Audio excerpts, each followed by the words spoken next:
अस्सलामुअलैकुम बच्चों, कैसे हैं आप सब। उम्मीद करती हूँ खैरियत से होंगे। आज हम पढ़ेंगे माहौल का मुताला, कुदरती आफत। कुदरती आफत अक्सर हम सुनते हैं कि कोई हादसा हो गया है, कहीं ज़लज़ला आता है तो कहीं सैलाब आता है, कहीं आंधी चलती है तो कहीं बिजली गिरती है, कहीं चट्टानें खिसकती हैं तो कहीं ओले पड़ते हैं। इन हादसों में कई लोग ज़ख्मी होते हैं, कुछ लोग हलाक हो जाते हैं, लोगों के घर गिर जाते हैं, पालतू जानवर मर जाते हैं। चंद हादसों में खेतों में खड़ी फसलें बर्बाद हो जाती हैं, मालो दौलत का बेहद नुकसान होता है, लोगों की रोज़मर्रा ज़िंदगी मुतासर हो जाती है, उसे दोबारा मामूल पर लाने के लिए एक ज़माना लग जाता है। नया लफ्ज़ सीखिए, आफत। बहुत भयानक हादसा। इस हादसे में इंसान ज़ख्मी हो सकते हैं, कुछ या बहुत सारे इंसान हलाक हो सकते हैं। ऐसे हादसे में मालो दौलत का नुकसान होता है, घर गिर जाते हैं, पालतू जानवर मर जाते हैं, खेती का नुकसान होता है। इस तरह के चंद हादसा कुदरती वजूहात की बिना पर होते हैं, उन्हें कुदरती आफात कहते हैं। वो कब और कहाँ आएंगी इसकी हमें मुकम्मल मालूमात नहीं होती, उन्हें टालना हमारे बस में बिल्कुल नहीं होता। ऐसे हादसा से घबराना नहीं चाहिए, इसके बरक्स उन आफात का मुकाबला किस तरह किया जाए इस बारे में मालूमात हासिल करना फ़ायदेमंद होता है। बेमौसम बारिश।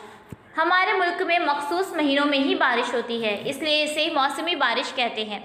महाराष्ट्र में जून, जुलाई, अगस्त और सितंबर इन 4 महीनों में बारिश होती है, इसलिए इन 4 महीनों के अरसे को हम बरसात का मौसम कहते हैं। महाराष्ट्र में बरसात का मौसम शुरू होने से पहले चंद मुकामात पर किसी दिन अचानक बादल जमा हो जाते हैं, बिजलियां चमकती हैं और बादल गरजते हैं, कुछ देर तेज़ बारिश होती है, इसको हम कब्ल मानसून बारिश कहते हैं। लेकिन बरसात के मौसम की बारिश और कब्ल मानसून बारिश के अलावा हमारे यहाँ कभी कभी सरमा या गर्मा में बारिश होती है। बरसात के मौसम के अलावा दूसरे दिनों में होने वाली बारिश को बेमौसम बारिश कहते हैं। बेमौसम बारिश अचानक शुरू हो जाती है, इस बारिश की वजह से लोग परेशान हो जाते हैं, लोग छतरी, रेनकोट वगैरह लेकर नहीं निकलते हैं। ऐसे वक्त में बारिश हो तो जहाँ आसरा मिलता है वहाँ रुक जाना पड़ता है या भीगते हुए जाना पड़ता है। बेमौसम बारिश से लोगों में फैली अफरा तफरी। बेमौसम बारिश से कई नुकसानात होते हैं। कुछ इलाकों में लोग सरमा की फसलें लगाते हैं। सरमा में वक्फे वक्फे से छिड़काव की मानिंद बारिश हो तो फसलों को फ़ायदा होता है, लेकिन इस अरसे में बारिश बहुत तेज़ हो तो खेत में पानी जमा हो जाता है, सरमा की फसलें सड़ने का खतरा पैदा हो जाता है। सैलाब। बरसात के मौसम में कभी कभी 3-4 दिन मुसलसल बारिश होती है तो नदी के पानी की सतह बढ़ जाती है, उसे हम नदी में सैलाब आना कहते हैं। बारिश ना रुके तो पानी आबादी में दाखिल हो जाता है। सैलाब की वजह से नदी के किनारे बने हुए मिट्टी के मकानात ढह जाते हैं, बच्चे, मवेशी और इंसानों के डूबकर हलाक होने का इम्कान होता है। आबादी में पानी रुकने की वजह से रोज़मर्रा ज़िंदगी में मुश्किलात पैदा हो जाती हैं। ऐसे वक्त ऊंची और महफूज जगह चले जाएं और सैलाब का पानी कम होने पर घर वापस आएं। सैलाब के पानी में काफ़ी ज़ोर होता है, सैलाब के पानी में तैरना खतरनाक होता है। ज़लज़ला। ज़मीन के अंदर चट्टानों में हरकत होती रहती है, जिसकी वजह से अचानक चट्टानों की तह में लहरें पैदा होती हैं। तालाब के ठहरे हुए पानी में किसी बच्चे के पत्थर मारने पर उसमें गोल दायरानुमा लहरें पैदा होती है जो तालाब के किनारे आती है। कुछ देर बाद लहरें थम जाती हैं और पानी दोबारा पहले की तरह साकिन हो जाता है। बिल्कुल इसी तरह की लहरें ज़मीन के अंदर पैदा होती हैं। कुछ लम्हों तक ज़मीन हिलती है, उसे ज़लज़ला कहते हैं। उसके बाद ज़मीन पुरसुकून हो जाती है। जहाँ ज़लज़ला आता है वहाँ के मकान लरज़ जाते हैं, घर की चीज़ें धड़ाधड़ गिरती हैं, कच्चे और पुराने घर तो ढह जाते हैं, वो ढेर में तब्दील हो जाते हैं। इस ढेर के नीचे दबकर इंसान हलाक होते हैं, कई लोग ज़ख्मी होते हैं। ज़लज़ले के मरकज़ के करीब ज़्यादा नुकसान होता है। ज़लज़ले में पालतू जानवर भी मरते और ज़ख्मी होते हैं। ज़लज़ला आने पर हवास बाख्ता नहीं होना चाहिए। ज़लज़ला चंद सेकंड रहता है। ज़लज़ला आने पर हम पर आसपास की वज़नी चीज़ें गिर सकती हैं, इसलिए इंसान हलाक या ज़ख्मी होते हैं। चुनांचा ये एहसास होते ही कि ज़लज़ला आ रहा है, किसी पलंग या मेज़ के नीचे बैठ जाएं या दरवाजे की चौखट के बीच खड़े रहें, जिसकी वजह से जिस्म पर कोई वज़नी चीज़ गिरकर ज़ख्मी होने का इम्कान कम हो जाता है। यहाँ पर आपको बताया जा रहा है कि आपको जैसे ही महसूस हो कि ज़लज़ला आ रहा है तो आपको उस वक्त हवास बाख्ता नहीं हो जाना है, परेशान नहीं होना है, क्योंकि ज़लज़ला चंद सेकंड ही रहता है। तो आपको क्या करना है कि जैसे ही आपको एहसास है कि ज़लज़ला आ रहा है तो किसी पलंग या मेज़ के नीचे बैठ जाएं या दरवाजे की चौखट के बीच खड़े रहें, ताकि हमारे जिस्म पर कोई वज़नी चीज़ ऊपर से ना गिरे, क्योंकि अगर ऐसा होता है तो क्या होता है कि हम ज़ख्मी भी हो सकते हैं या हलाक होने का भी खतरा रहता है। तो इस तरह अगर आपको जैसे ही एहसास हो तो आप किसी पलंग या मेज़ के नीचे बैठ जाएंगे तो क्या होगा, आपके जिस्म पर कोई वज़नी चीज़ गिरने का इम्कान नहीं रहेगा, कम हो जाएगा। क्या आप जानते हैं, ज़लज़ला के वक्त स्कूल में हो तो फ़ौरन मेज़ के नीचे बैठ जाएं। ज़लज़ला थम जाने के बाद कतार बनाकर बाहर जाकर स्कूल के मैदान या खुली जगह जमा हो। ज़लज़ला से इतना नुकसान नहीं होता जितना भीड़ और अफरा तफरी से होता है। सुनामी, जिस वक्त समुंदर में ज़लज़ला आता है उस वक्त ज़लज़ले की वजह से समुंदर में बहुत बड़ी बड़ी लहरें पैदा होती हैं।